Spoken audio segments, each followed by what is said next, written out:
or into my stomach. The end of the branch wasn't splintered wood at all.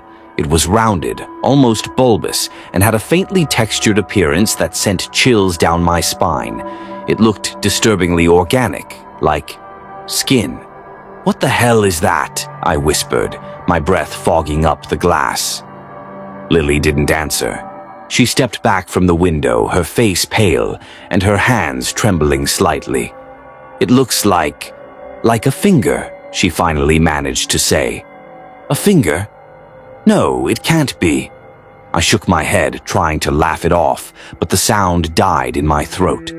The more I stared at the object outside, the more it looked like an oversized, grotesque human finger clawing its way out of the mud.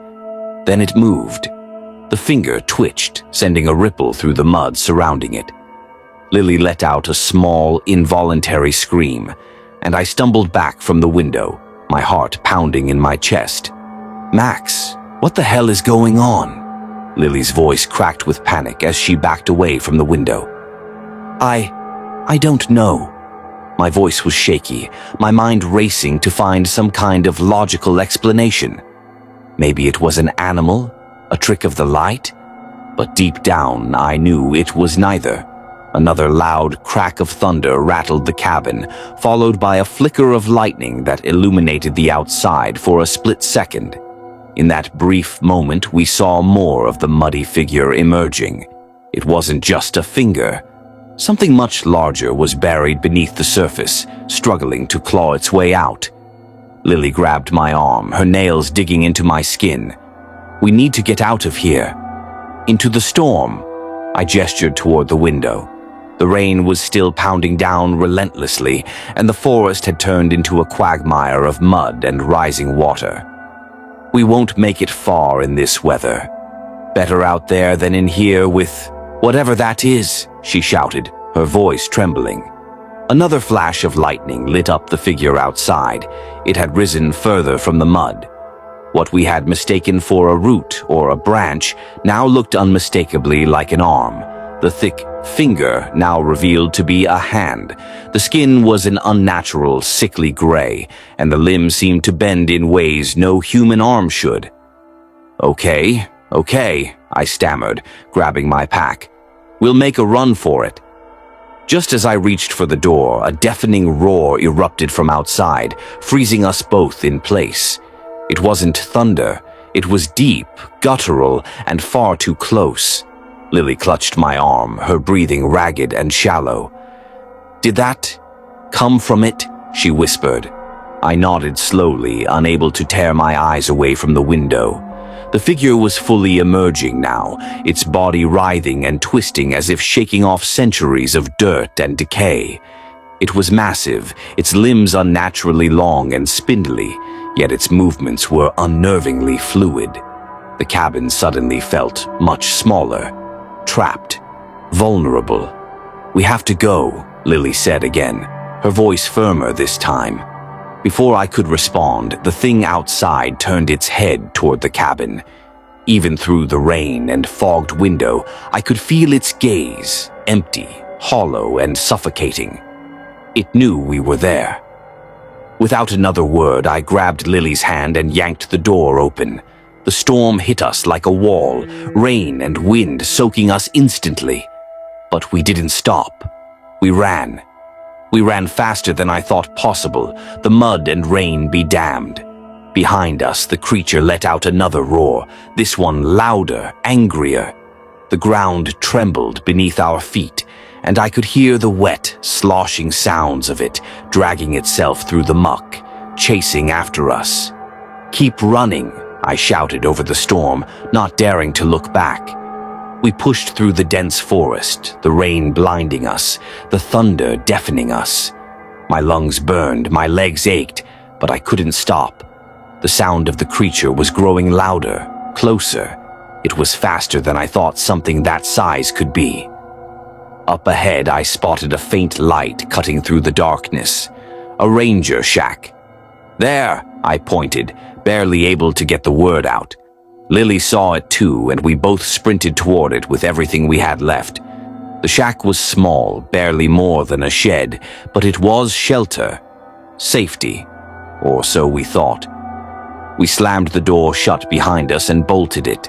The shack was dark, lit only by the occasional flash of lightning. I grabbed a flashlight from a shelf and scanned the room, searching for anything we could use to defend ourselves. "Do you think it'll come after us?" Lily asked, her voice trembling. "I don't know," I admitted, my hands shaking as I gripped the flashlight. "But we can't stay here forever." The ground outside shook again, and the walls of the shack creaked ominously. The creature was close, too close, and then the door began to splinter. It was supposed to be an uneventful night. A storm was raging outside, rain pelting the cabin windows with a relentless rhythm, and the distant roar of thunder was the only thing breaking the silence. Max and Lily had retreated to this secluded cabin for a weekend of hiking and disconnecting from their usual lives. But now the storm had stranded them here, cut off from the rest of the world. Max's hands trembled as he tried to clean off the mud caked on his arms and clothes. The storm had turned the forest trail into a treacherous swamp, and the two friends had barely made it back to the cabin before nightfall. Lily, seated at the small wooden table, dialed the local ranger station on her phone, her voice shaky as she reported what they had seen on the trail. A pale, lifeless arm sticking out of the mud, unnaturally still and smooth. It's just there, sticking out of the ground." "What should we do?" Lily asked the dispatcher, her voice rising with unease. Max couldn't stop picturing the arm. Something about it was wrong, the way the rain seemed to vanish on its surface, the eerie stillness that sent chills down his spine. After a brief exchange, Lily hung up. "They said to stay put," she explained. "A ranger is on the way, but with this storm, it might take a while." She looked at Max, her eyes betraying her fear. "What do you think it is?" Max shook his head. "I don't know, but I think it fell back into the mud. It wasn't there when I went outside to check the number on the cabin." Lily's face went pale and she instinctively glanced toward the door. "Let's lock up, just in case." The two of them worked in tense silence, bolting the door and draping pillowcases over the windows as makeshift curtains. It was a futile attempt to block out the oppressive darkness and the sense of being watched. They sat down to eat their rations, but the food tasted like ash in their mouths. Every creak of the cabin seemed amplified, every gust of wind against the walls a potential threat. Hours passed and the storm showed no signs of letting up. Max was jolted awake by Lily's whisper. "Max, do you hear that?" He blinked, disoriented. The cabin was dark save for the faint glow of the storm outside. Then he heard it. The faint, deliberate jiggle of the door handle. Someone was trying to get in. "What do we do?" Lily's voice was barely audible, trembling with fear. Max held a finger to his lips, signaling her to stay quiet. He crept toward the door, his heart pounding in his chest. "Who's there?" he called out. Silence. "Hello?" He tried again, louder this time. Suddenly, a deafening bang echoed through the cabin as something slammed against the door. The entire frame shook, and Max stumbled back, his breath coming in short, panicked gasps. He turned to Lily, who was frozen in place, tears streaming down her face. The banging stopped as abruptly as it had started.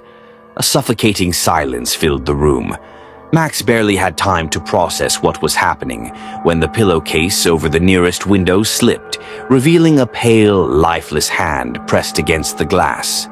It slid down slowly, leaving streaks of water and mud behind. Lily let out a choked sob and Max rushed to cover the window again, but the hand was gone, leaving only an imprint of its presence. That was the hand, Lily stammered. The one from the trail. Max tried to calm her, wrapping his arms around her trembling frame.